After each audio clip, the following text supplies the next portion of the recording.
కృష్ణా జిల్లా కనకవల్లి అగ్రహారంలో నవంబర్ 3, 1874లో జన్మించి కనకదుర్గమ్మ శ్రీరాములు ఆయన తల్లిదండ్రులు. శాస్త్రి గారి పుట్టింది కృష్ణా జిల్లా అయినప్పటికీ ఆయన సాహితీ సేవ అంతా లేక మిగతా సేవా కార్యక్రమాలన్నీ విశాఖపట్నం కనుక తన స్వంత ఊరు ఆయన అదే తన సొంత ఊరుగా చివరికి మార్చుకొని కళాశాల విద్య మాత్రం కాకినాడ. మామూలుగా ప్రాథమిక విద్య ఇక్కడే ఎక్కడ కనకవల్లి. తర్వాత 1894లో విశాఖ హిందూ కళాశాలలో FA క్లాసులో చేరటానికి శాస్త్రి గారు మొదట విశాఖలో కానిది. విద్యార్థిగా విశాఖ వచ్చిన రామచంద్ర శాస్త్రి గారు బహుముఖ సేవలతో ప్రజల హృదయాలకు సన్నిహితులై తన మనుగడను విశాఖకు అంకితమిచ్చారు. అందుకనే కవిగారి మనుగడ అంటే 19వ శతాబ్ది ఆఖరు దశకంలో జాతీయ ఉద్యమం విద్యావంతులలో నెమ్మదిగా దేశభక్తిని ప్రబోధించసాగి 1893లో కాంగ్రెస్ నివేదిక చదవటంతో శాస్త్రి గారిలో నా దేశం నా భాష అనే అభిమానం కలిగి వీరు చదువు సాధించి కొద్ది మాసాలు మున్సిపల్ కోర్టులో పనిచేసి విశాఖ మిషన్ పాఠశాలలో కొన్నేళ్లు తెలుగు పండితులుగా చేసి దేశ సేవకు భాషా సేవకు తగిన వారిని తయారు చేస్తేనే ఉద్యమాలు ఏవైనా ఫలవంతం అవుతాయని కవిగారు మొదటి భావించి సంఘసేవ దేశ సేవ కార్యక్రమం విశాఖ కేంద్రంగా రామచంద్ర శాస్త్రి గారు వివిధ రంగాలలో సమాజానికి ఉపయోగకరమైన అనేక కార్యక్రమాలు చేశారు. సాహిత్య సంఘ సంస్కరణ, విద్యార్థి రంగ, స్త్రీ సంక్షేమ, నాటక రంగ, దేశ సేవా రంగం ఇలా శాస్త్రి గారు లేని జనహిత కార్యక్రమాలు లేవు ఆనాడు అంటే ఆశ్చర్యం లేదు. ఎన్నో గ్రంథాలు స్వయంగా రచయించి ప్రచురించి యువ కవులను ప్రోత్సహించి వారిచే గ్రంథాలు కూడా రాయించు. సంగీత మానిని సమాజం, జగన్మిత్ర సమాజం, కళాభిలాషక నాటక సమాజం మొదలైనవి స్థాపించటంలో లేదా ప్రారంభించటానికి వీరే మూల కారకులు అని చెప్పుకోవాలి. నటులుగా, నాటక దర్శకులుగా, నాటక రచయితగా శాస్త్రి గారు తన నైపుణ్యం చూపారు. 1913 హైందవ హిత సభ భారతీయ ధర్మాన్ని బోధించే సంయమనం స్థాపించారు. 1918లో ధర్మాశ్రమంలో ఆంధ్ర కళాశాల పెద్ద చదువు వారికి చెప్పేది ప్రారంభించారు. అంటే పెద్దల కోసం ఆంధ్ర కళాశాల ప్రారంభించారు. 1912లో వేద పాఠశాల, ఆయుర్వేద పాఠశాల కాలేజ్ నెలకొల్లి. క్రీడల ప్రోత్సాహానికి 1917లో విశాఖలో వ్యాయామ క్రీడా సంఘం అనే పేరు కొందరు పెద్దల సహాయంతో వ్యాయామ క్రీడల సంఘాన్ని కూడా ఏర్పడితే ఎంత విస్తృతమైన సేవా కార్యక్రమాలు చూడండి. గ్రంథాలయ ఉద్యమాలకు కూడా రామచంద్ర శాస్త్రి గారు విశేష సేవ.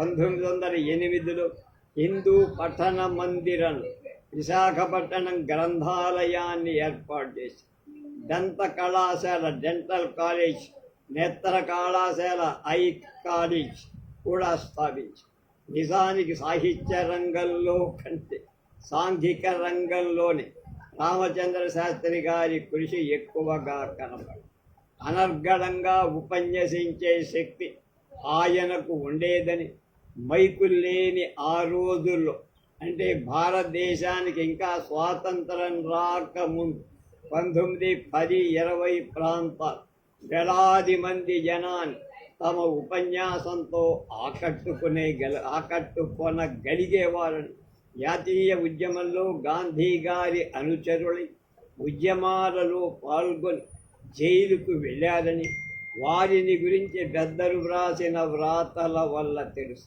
సాంఘికంగా వీరేశలింగం గారితో మొదలైన సంస్కరణ ధోరణి అందిపుచ్చుకొని విశాఖలు తమ వంతు సేవగా పాఠశాలను స్థాపించడం, బాలబాలికలకు విద్యను ప్రోత్సహించడం వంటి కార్యక్రమాలు చేపట్టి విజయవంతంగా కొనసాగాయి. తెలుగు భాషా సేవ గ్రాంధికవాదే అయినా శాస్త్రి గారు అచ్చ తెలుగు మీద ఆయన మమకారం చాలా ఎక్కువ. ఈ మమకారం అచ్చ తెలుగులో ఒక నిఘంటుని డిక్షనరీని తయారు చేసేదాకా వెళ్ళి, కానీ ఆ నిఘంటు నిర్మాణం పూర్తయినట్టుగా చెప్పట్ల. విశాఖలో శ్రీశ్రీ పురిపండ ఇలాంటి వాళ్ళు కలిసి ఏర్పరిచిన కవితా సమితి అనే సాహితీ సంస్థకు కవిగారు అధ్యక్షులుగా ఉండేవారు. సంస్కృత భాషా సంపర్కం వల్ల తెలుగులో పదాలు అంతరించిపోయాయని, వాటిని తిరిగి సంపాదించుకోవటం కర్తవ్యమని నమ్మి ఆ దిశగా కృషి చేశారు. సామాన్యంగా ఉత్తర ప్రత్యుత్తరాలలో వాడే శుభం అనే మాట అచ్చ తెలుగు సమానార్థకంగా మేల్ మేల్ అనే మేల్ పలుపు అంటుంటాం మనం. మేల్ కొలుపు కాదు, మేల్ కొలుపు కూడా అంటే ఏమంటే మంచిగా అనే మాటలు వాడారు. దేవుడు అనేటువంటి పదానికి అన్ని చోట్ల ఉంటాడు కనుక ఎల్లడు అన్నారు. అన్ని చోట్ల అనేది అచ్చ తెలుగులో వారు సూచించిన దేశ సేవ 1914 నుండి 1933 వరకు భారత స్వాతంత్ర ఉద్యమంలో శాస్త్రి గారు అనేక రకాలు సేవలు అందజేశారు. 1916లో కాకినాడలో జరిగిన ఆంధ్ర మహాసభలో పాల్గొన్నారు. 1918లో విశాఖ జిల్లా ప్రజా సంఘాన్ని స్థాపించారు. వసంతరావు బుచ్చి సుందర్రావు గారు చేదోడు వాదోడుగా నుంచి 1920లో కవిగారు బుచ్చి సుందరరావు పంతులు గారు కలిసి నాగపూర్లో జరిగిన జాతీయ కాంగ్రెస్ సభ ప్రతినిధులుగా వెళ్ళారు. వీరిలో మల్లి మడుగుల బంగారయ్య గారు కూడా ఆయనతో పాటు. 1923లో కాకినాడ కాంగ్రెస్కు ప్రతినిధిగా కవిగారు అంటే శాస్త్రి గారు వెళ్ళి 1928లో జరిగిన అఖిల భారత ఖద్దర్ ప్రచారంలో ఆంధ్ర శాఖ తరఫున కవిగారు చాలా ప్రధాన పాత్ర వహించి 1930లో జరిగిన ఉప్పు సత్యాగ్రహంలో పాల్గొని 6 నెలల కారాగార శిక్ష అనుభవించి 1932లో శాసనోల్లంఘన కార్యక్రమంలో పాల్గొన్నందు 1 ఏడాది కఠిన కారాగార శిక్ష అనుభవించి విశాఖపట్నం కేంద్రంగా శాస్త్రి గారు వివిధ రంగాలలో సమాజానికి ఉపయుక్తమైన అనేక కార్యక్రమాలు చేశారు. సాహిత్య రంగం, సంఘ సంస్కరణ రంగం, విద్యారంగం, నాటక రంగం, దేశ సేవా రంగం, ఇలా శాస్త్రి గారు లేని జనహిత కార్యక్రమాలు ఆనాడు లేవు.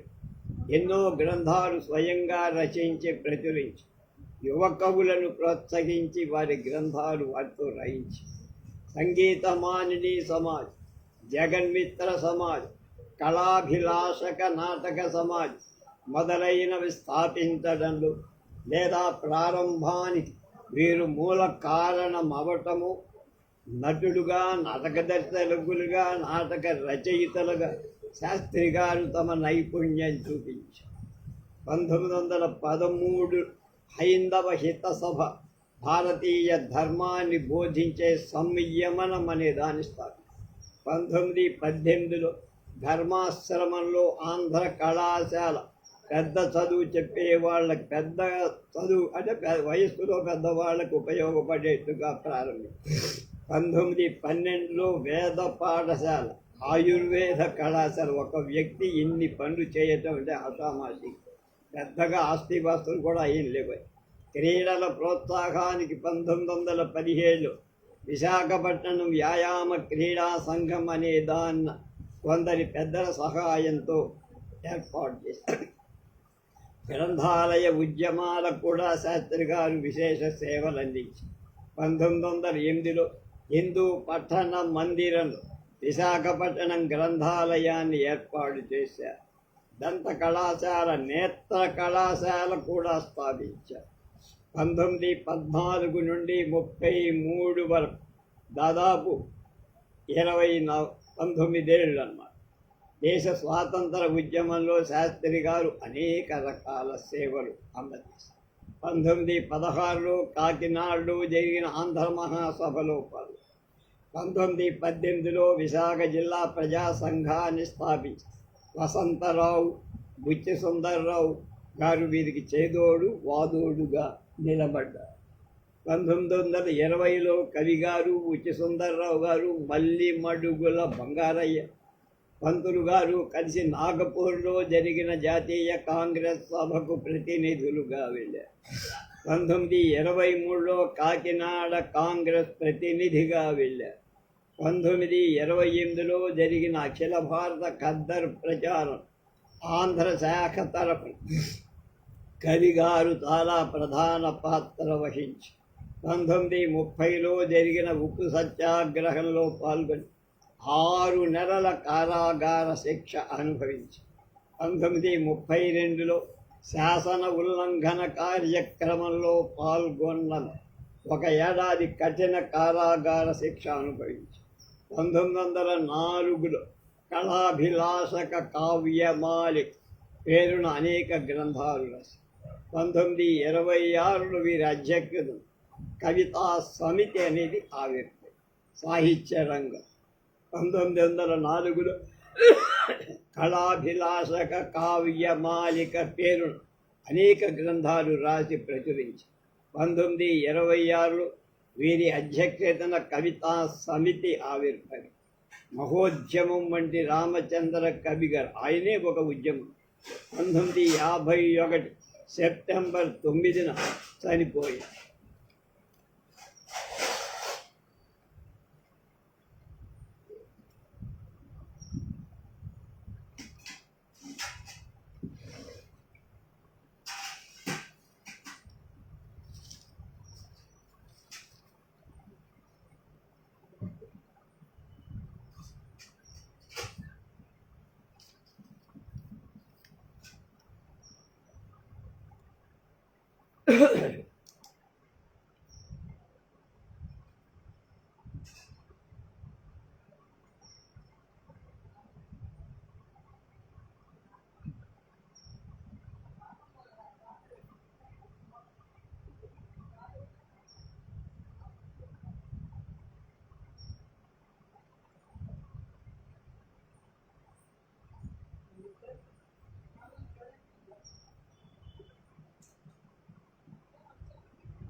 వెలుగు పలుకు అని జయంతి సుబ్బారావు గారు మొదట ఇంట్రడక్షన్ మాటలు చెప్పారు. మనలో చెప్పుకోదగిన వారి జీవిత చరిత్ర లేవు. ఒక్క వీరేశలింగం గారిది మినహాయిస్తే అసలు లేవనే చెప్పారు. ఇంతవరకు గురదాడ, గిడుగు, ఆనంద గజపతి, సాంఖ్యాయన శర్మ, లక్ష్మణరావు వంటి వారి చరిత్రలు మనం రాసుకోలేకపోయాం. అలాంటి లోపం తెలుగు సారస్వతంలో కొంతవరకు తీరుస్తుంది కవిగారి మనుగడ. బాస్వెల్ జాన్సన్ చరిత్ర రాసినట్లుగా. అలాగే నేను ఈ మధ్య ప్యారేలాల్ అనే ఆయన గాంధీ గారి ప్రియ శిష్యుడు. ఆయన శిష్యుడైనటువంటి ప్యారేలాల్ గాంధీ గారి జీవిత చరిత్ర రాశారు. నేను దాన్ని తెలుగులోకి అనువాదం చేశా. ఏమని? మహాత్మా గాంధీజీ జాన్సన్కు బాస్వెల్ ప్యారేలాల్ రాసిన జీవిత చరిత్ర అని అనువాదంలోకి హెడ్డింగ్ అలా పెట్టారు.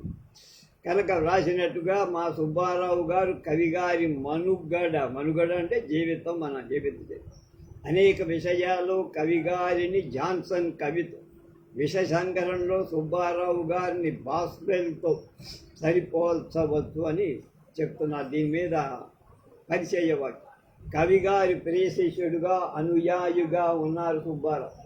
వారిని చిన్నప్పటి నుండి ఆదర్శంగా పెట్టుకొని తిన్నని నడత అంటే మనం డిసిప్లిన్ అంటాం అలవరుచుక నైష్టిక బ్రహ్మచారిగా ఇప్పుడు కవిగారి తెలుగు గుడిలోనే ఉండి ఆయనతో నిఘంటు పని చేస్తాను. కవిగారు నడిపిన అనేక ఉద్యమాల్లో కలిసి ఈ సుబ్బారావు పాల్గొన్నారు.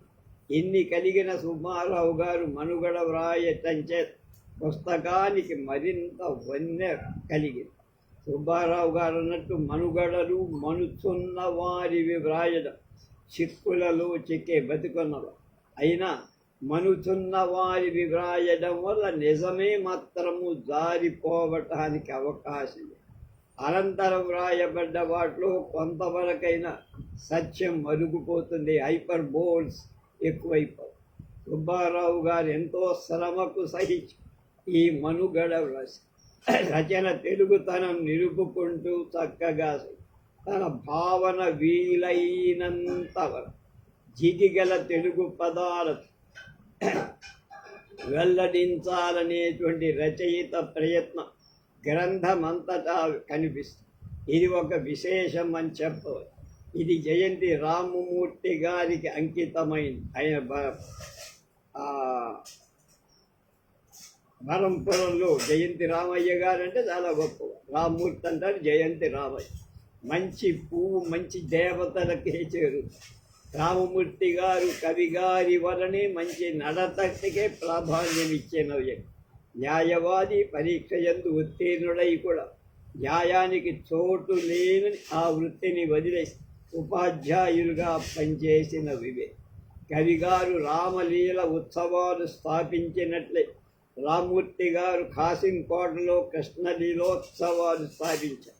కాసింకోట, చోడవరం, పాలకొండలు ప్రధానోపాధ్యాయులుగా పనిచేసి విద్యతో పాటు మంచి నడతనే పలుకుబడి సాధించారు. విరోధులు ఒకసారి వీరిపై కేసు పెట్టి 60 మంది చేత వ్యతిరేకంగా సాక్ష్యం ఇప్పించిన కూడా వీరి ప్రవర్తన ఎరిగిన న్యాయాధికారి అదంతా అన్యాయమని కేసు రద్దు చేసి నిర్దోషి అని తీర్పు చెప్పారు. రామమూర్తి గారి శిష్యులే కొందరు కవిగారి శిష్యులు కూడా. కవిగారు వారి మనుగడ వ్రాసిన వారు, దాన్ని అంకితం కొన్నవారు ఆదర్శ అభిలాషులే కావడం చేత ఈ పుస్తకం ఒక విశిష్టత్వాన్ని గడించుకున్నది. ఇది కవిగారి మనుగడ పూర్తిగా చదివిన తరువాత కవిగారు మనకు కేవలం కవిగా మాత్రమే కాదు, సంస్కర్తగా, కళా నిష్ణాతగా, నాయకుడుగా, నియంతగా, భాషాతత్వవేత్తగా ప్రతి విషయంలో ఆయన మనుగడ ఆదర్శనీయంగా ఉంది. మహనీయుల మనుగడలు మానవులను మంచి దారిలో నడిపిస్తాయి అన్న సుబ్బారావు గారి వాక్యంతో నేను పూర్తిగా ఏకీభవిస్తానన్నారు. ఇప్పుడు రాసిన కురిపండ అప్పలస్వామి మామూలు వాడు కాదు. శ్రీకి వీళ్ళందరికీ గురువు ఆరుద్దరికి కూడా.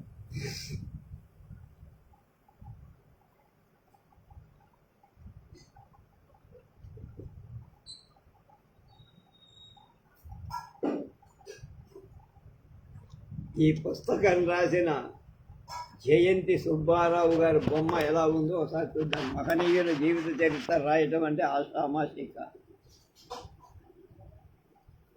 ఈయన జయంతి సుబ్బారావు గారు. జయంతి రామయ్య గారికి ఆ వంశంలో వాడు, ఆ కుటుంబంలో వాడు.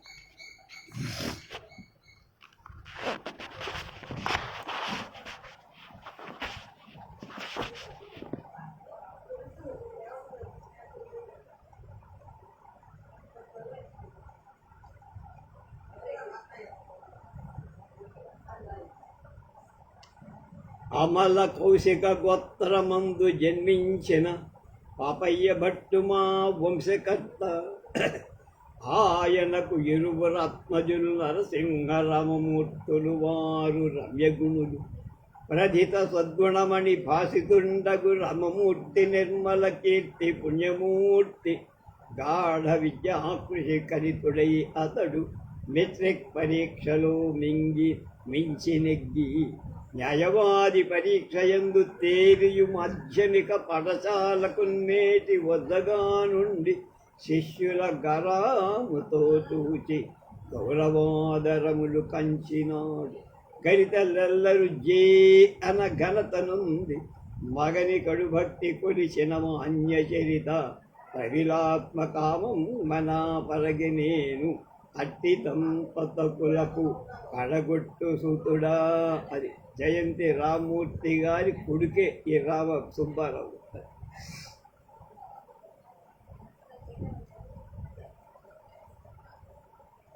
ఈ సుబ్బారావు గారు కూడా 37/1954 పుట్టి 14/2/1904 చనిపోయారు. 1854 అంటే 46/4 50 ఏళ్ళే బతి.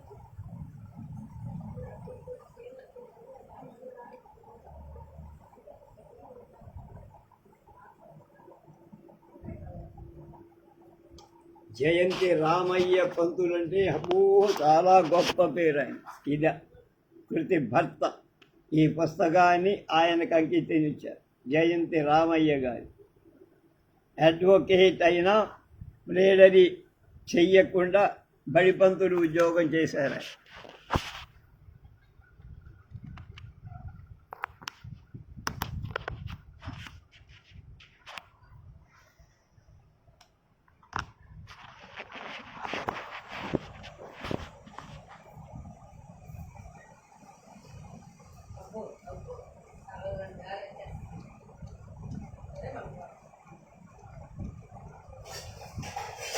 అంకిత పద్యాలు చెప్తాను.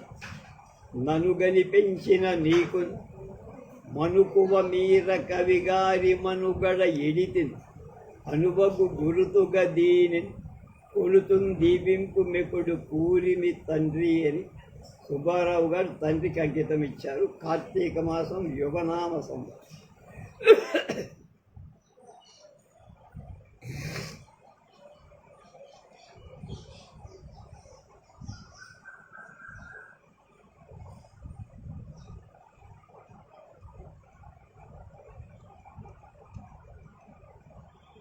నా సహోదరి లచ్చమ్మ న్యాయశీల పతి అయి తన్ను ఏవేళ భక్తి కొడు వరలు మామిడిపల్లి సద్వంశము సూర్యనారాయణ క్షుండు సుగుణము ఇస్తు నెడల అతని చేతికి ముక్కలే. నేడు కవిగారి మనుగడ నాడి మను అచ్చు వేయించి ధన్యత నందినాడు ఎల్ల డోముత అతని సంపుల్ల మతిని. తన బావుగారు ఈ పుస్తకానికి డబ్బిచ్చి ఎవరైనా మామిడిపల్లి సూర్యనారాయణ గారు ఆయన యొక్క గొప్పతనాన్ని చెప్పుకున్నారు. మనవి మాట కవిగారి మనుగడ వ్రాయాలని మొదట నా నెయ్యూరు సబ్నివి సత్యకేశవ గారు పురిపండ అప్పస్వామి గారు తలసించారు. నాకును అట్టి తలంపే కలిగేది. నా కళంక ఎరిగింపక వల్లేయని వారు నాకు వీలు కలిగి పెక్కు సలహాలనిచ్చి సాయపడి కొత్తను వ్రాయుటకు నాకు ఇదే మొదలు. మనుగడలు అందులో చదువుతున్న వారి వ్రాయబోనుట చిక్కులలో కనుక నెరవాదులు నా వ్రాతల లోటులు మన్నించి ఇందరి తేటులే తలకుందురుగా రచ్చ తెలుగులో రసం. ఇది అచ్చువేయుంటకు సొమ్ము సాయము చేసిన మా బావ మామిడిపల్లి సూర్యనారాయణ గారి మేలు ఎన్నటికీ మరువల. దీనికి వెలుగు పలుకు వెలయించిన అప్పల స్వామి గారి పులిపండ ఊరికి ఎల్లప్పుడూ మేలు మరువమిని చూపుతుంది. ఇది వెలుగునకు తెచ్చిన షష్ఠిపూర్తి మహోత్సవ సంఘం వారి నా మన్నన కృతజ్ఞత తెలుపుతున్నాను అని 1935లో జయంతి సుబ్బారావు గారు నవంబర్లో చెప్పారు. నీ తలంపేమో సర్వజ్ఞ నేనెరుంగా, కాని స్వర్గంబు మోక్షంబు కాంక్ష చేయుటరయ, స్వార్థపరత్వమే అగును కాన, పరులకై సదా ఇట పాటు పడని తలతు.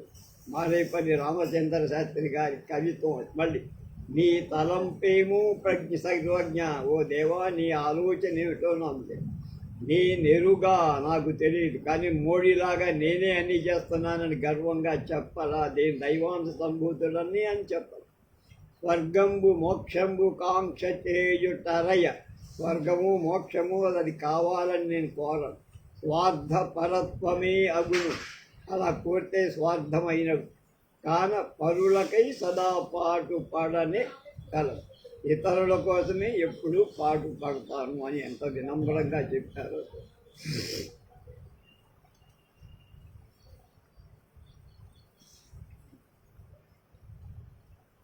మొదలు తెలుగుదేశ చరిత్రలో 1900వ శతాబ్దం మరువరాని అందునాటి తల్లి తన పుణ్యం పంటనంట్లగా పార్వతీశ్వర శాస్త్రి, సర్వమంగళ శాస్త్రి, పర్వత రంగాచార్యులు, వీరేశలింగం, గురజాడ అప్పారావు, లక్ష్మణరావు, సాంఖ్యాన శర్మ, రుద్రాభట్ల, రామశాస్త్రి, ఆనంద గజపతి, రాధాకృష్ణయ్య, గిడుగు వెంకటరామమూర్తి, రాధాకృష్ణయ్య అంటే సర్వేపల్లి, చింతామణి యజ్ఞేశ్వర చింతామణి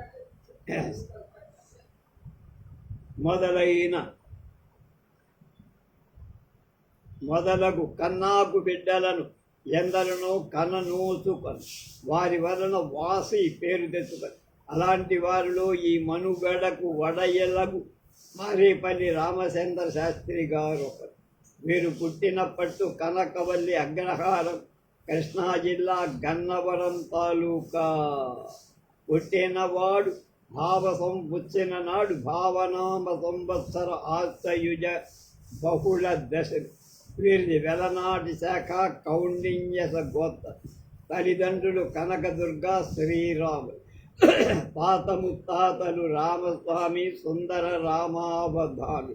శాస్త్రి గారి పెద్దలు శ్రోత్రియులు, కర్మిష్ఠులు, వేదాధ్యయన సంపద. వీరి తొలి చదువు తమ ఊరిలో దగ్గరగా ఉన్న కుమ్మమూలో, కొన్నాళ్ళు గొడవల్లో కూడా కొంతకాలం కంకిపాడుతారు చదివారు. పై చదువుకు కాకినాడ వెళ్ళి తెలివితేటలను బట్టి వీరికి ఇంగ్లీష్ బడిలో జీతం లేకుండానే చదువుకొని ఏర్పడి చదువు చెప్పి పోలవరం జమీందారు వారి తాటాకు పత్తాములు ఎత్తి కాగితాలు వ్రాసి కాపీ చేయటం, వెత్సాల కొరకు సొమ్ము గడించుకుంటున్నారు. దాంతో జీవనం గడి. చిన్నతనంలో అయినా తండ్రి గారిని కూడా డబ్బు అడగటానికి వీరి మది ఇయ్యకొనదయ్యే, అంటే ఒప్పుకోవాలి. ఎవరికి ఎలాంటి ఇబ్బంది కలిగింపరాదని అప్పటి నుండే ఆయన ఆలోచన. అదృష్టవశంలో బాల్యంలోనే వీరికి సత్సహవాసాలు, పెద్దల సేవ లభించి దురభ్యాసాలు దగ్గరకి రా. తరగతిలో తరచుగా మొదటి స్థానంలోనే ఉండేవి. బడిలోని చదివే కాక విడిగా కూడా తెలుగు పుస్తకాలు, పొత్తాలంటారు, నేను మార్చి చెప్తాను, పుస్తకాలు చదువుతాను. ఛందస్సు నేర్చుకున్న నాటి నుండి కవిత్వం మీద విపరీత అభిలాష ఏర్పడి విశాఖ చేరడం. కాకినాడలో కీర్తిశేషులు కుమ్మిరెడ్డి నరసింగరావు నాయుడు గారు తమ రెండవ కుమారుని విశాఖపట్నంలో చదివింపనించి మన శాస్త్రి గారిని కూడా వెళ్ళమని కోరారు. అప్పటికి రైలు ఇంకా పడల. 1893 ఫిబ్రవరిలో భాస్కర రామ్మూర్తి గారితో కలిసి వీరు పొగ ఓడ మీద, స్టీమ్ బోట్ మీద విశాఖపట్నం మూర్తి గారు కళాశాలలో ప్రవేశించడం జరగల. కానీ వీరు మాత్రం విశాఖపట్నంలో ఉండిపోయారు. కళాశాలలో ప్రవేశించారు. ఆరుట్ల వారి మేనకోడలు వీరికి ఉనికి పట్టుగా ఉండేవి. మేడలు అందులో ఆరుట్ల వారి ఇంట్లో ఉండేవి. అప్పుడు స్వాతంత్ర వాయువులు వీవ తొడగి దేశీయులను మేల్కొలుపుతున్నారు. దాదాభాయ్ తిలక్ మొదలగు నాయకులు కాంగ్రెస్ సందేశాన్ని వినిపిస్తూ స్వాతంత్ర బీజాలు వెదజల్లుతున్నారు. అవి ఎలజవ్వలపు నెత్తురు పొంగుతున్న శాస్త్రి గారి నిర్మల హృదయ క్షేత్రంలో నాటుకొని మహావృక్షాలై ఎలా ఫలవంతాలైనాయో తర్వాత వీరు చేసిన దేశ సేవను బట్టి మనం అర్థం చేసుకోవాలి. దేశీయ మహాజన సభా నివేదిక ఒకటి శాస్త్రి గారు 1893లో సంవత్సరంలో చదవటం స్మరించింది.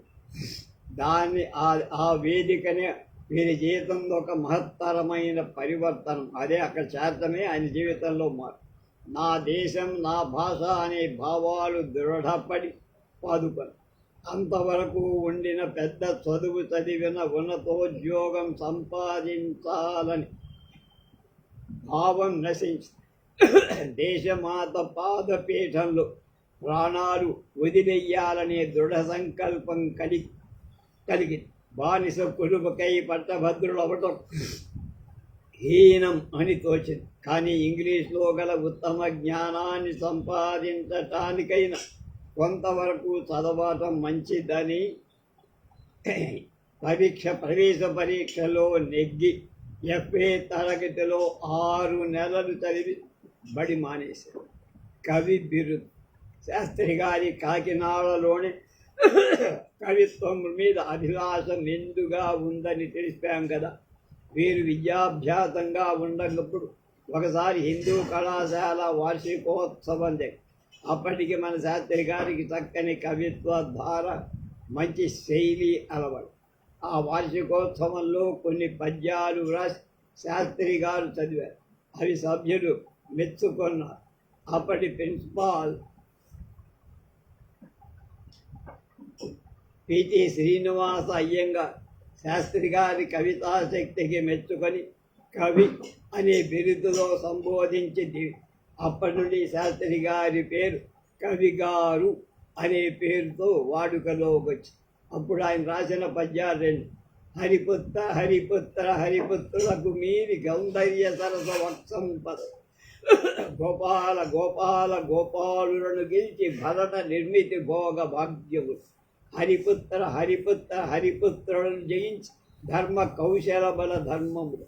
గోపాల గోపాల గోపాలులను మించి సేముషీ రాజ్య విశేషములు. ఎందు మందార శివికర్ణ కంద కంది స్వరమణి దధీతుల దాన శోభయందు మించి ధర్మంబు గరుచు పాలించి దౌర శ్రీదమతి సాంద్ర ఉల్ఫు మరీ కవీంద్ర ఉల్ఫు మరీ కవీంద్ర ఖచర ఘనా ఘనా సురప కంది భవామర భూరుహంబు లా విచికిల గాత్రి భూమి సతి వేడుతు జీవమున్ ధరించి జీవనమున్ ధరిత్రి సదృతులను భూషణాబడి రోయిగా నిచ్చిన వారి మెత్తకేరిచి నిన్ను నెంచి కొంచక భరించను ఉల్పు మరీ మరున్నిభా. ఆ ఉల్పు అనేటువంటి వాడిని గురించి రాశారన్న. ప్రభుత్వ ఉద్యోగం బడి చదువు సాధించిన తర్వాత కవి గారికి గవర్నమెంట్ పనులు ఎలా జరుగుతాయో తెలుసుకోవాలని కోరిక కలిగి భయపునేని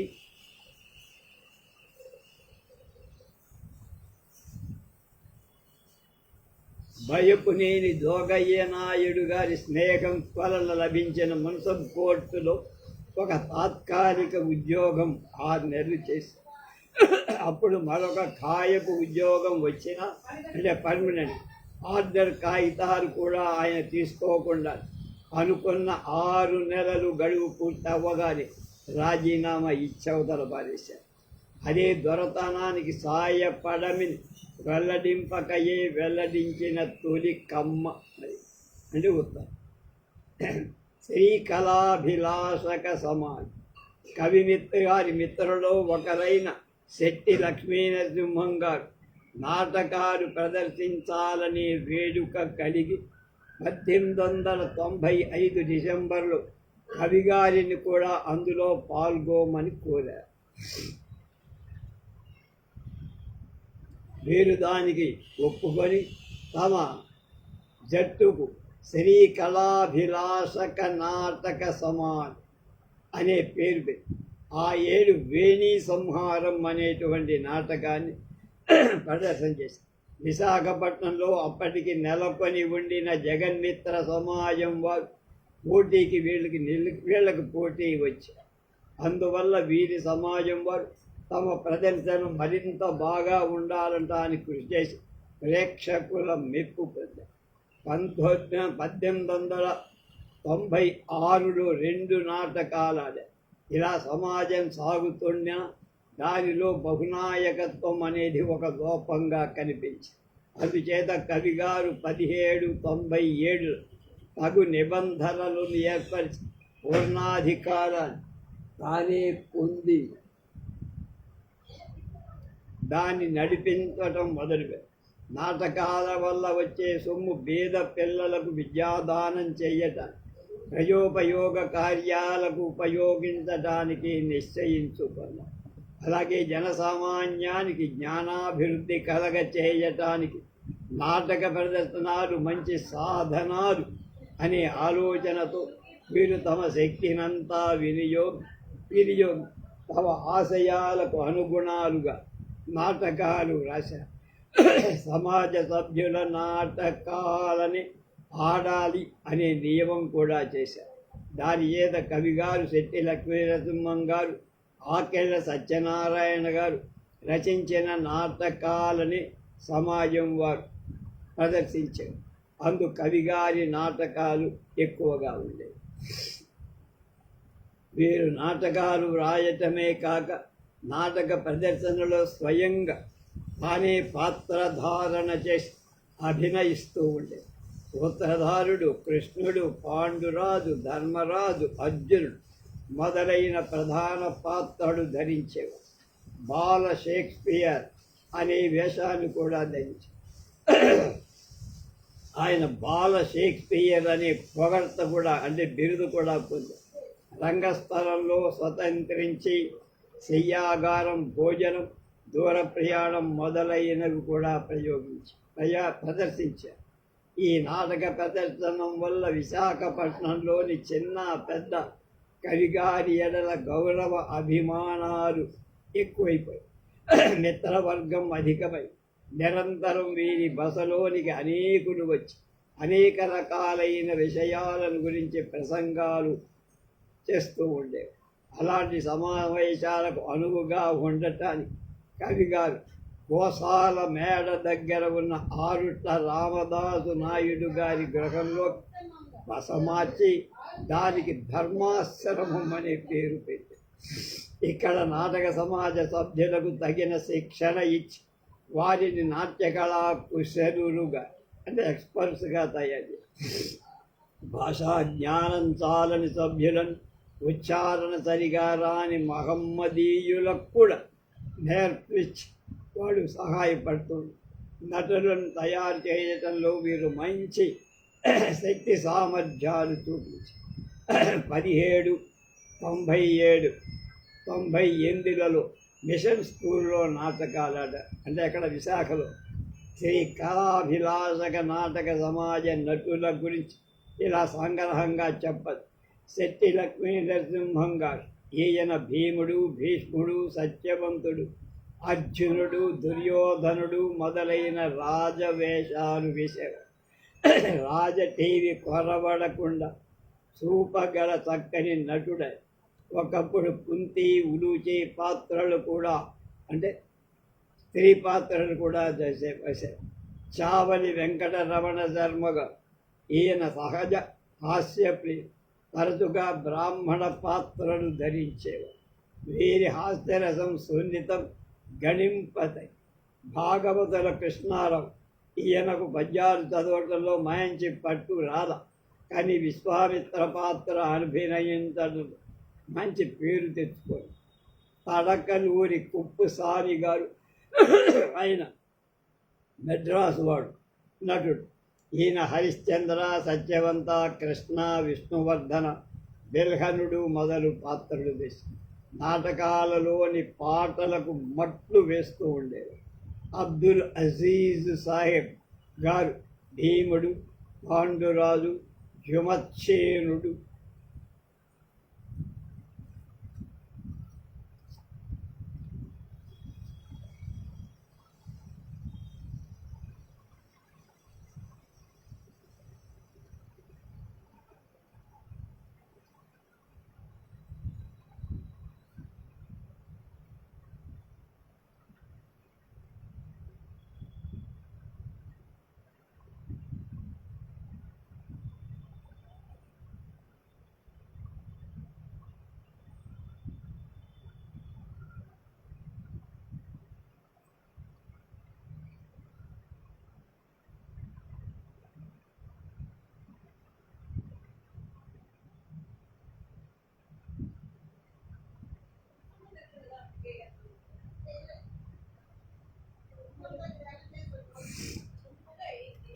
కడిమిశెట్టి వెంకటరమణయ్య శెట్టి గారు, కోమశెట్టి మదనాభిరాముడు, బొబ్బిలి పాఠకుడు మొదలైనవి.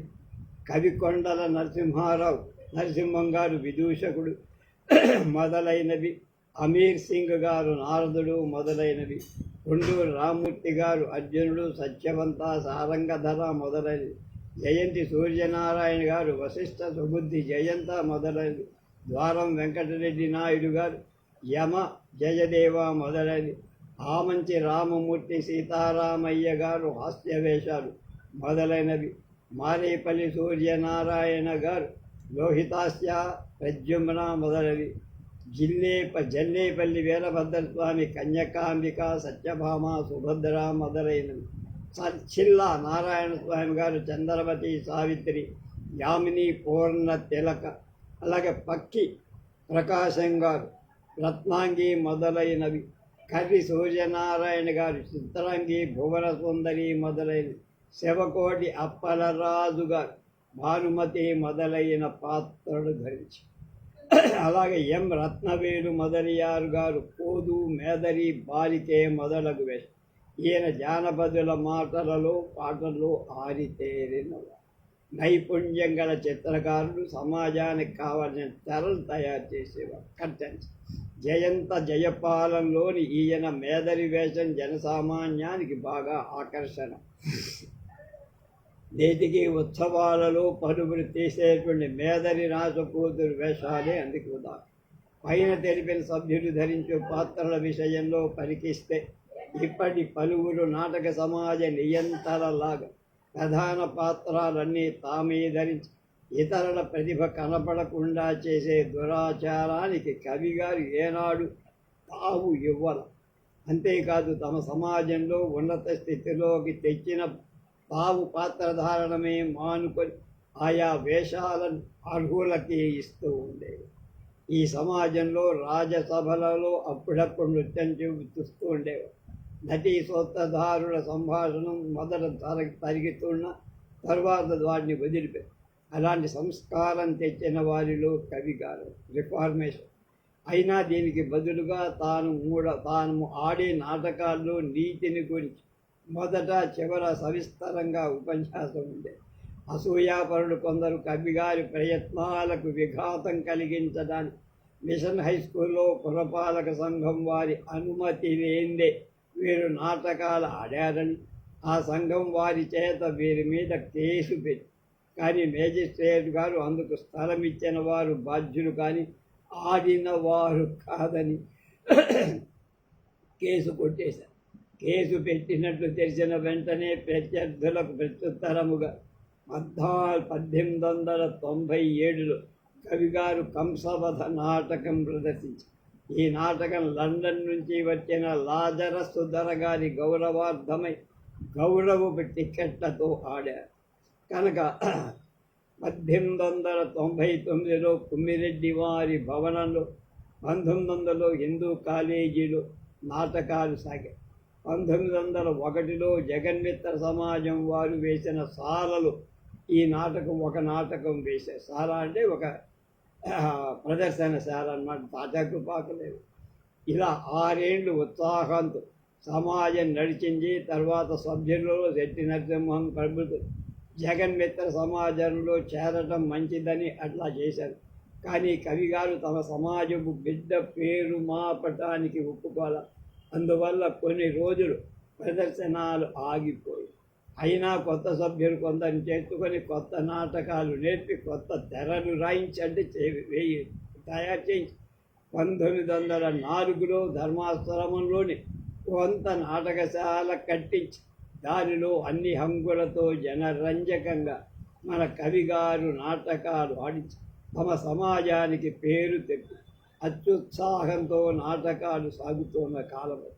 ఇలా ఉండగా నాటకశాల ప్రక్క ఉన్న ఆడు ఆసుపత్రి అంటే ఉమెన్స్ హాస్పిటల్ వైద్యురాలు నాటకములు ఆడటం వల్ల ఆసుపత్రి రోగుల అలజడి కలుగుతోంది అనే నెపం పెట్టి ఎలాగైనా నాటకాలను అక్కడి నుంచి ఎత్తేయించాలని విశ్వ ప్రయత్నం.